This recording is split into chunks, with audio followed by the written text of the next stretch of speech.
You mentioned something in your lecture called the trap of terminal uniqueness in your role of consulting and in speaking of churches. What is that? Well, one of the things that we have observed is that almost every church,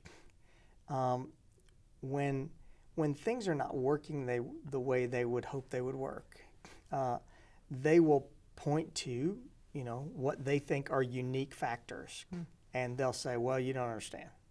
Our church is different." And as I said today, most churches have 5% pure weirdness that is unique. Yeah. But seldom do they point to those.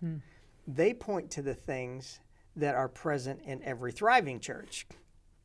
But this church sees them as unique. So, for example, in youth ministry, it's common for a church to say, "You don't understand. Our parents don't volunteer."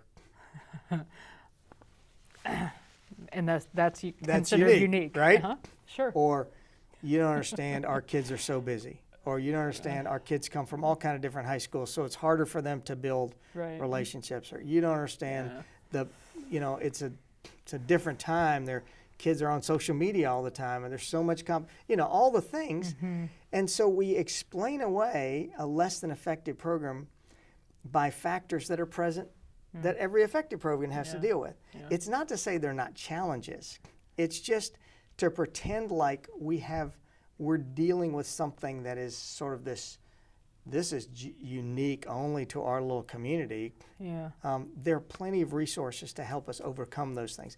It's going to take work to, the fact that kids go to different high schools, the fact that kids in a particular community all have to work when they turn 17, all those things, those are challenges, but they're not insurmountable challenges. And we can't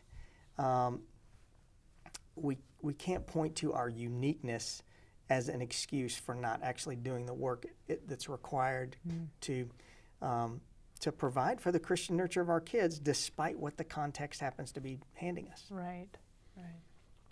Thanks.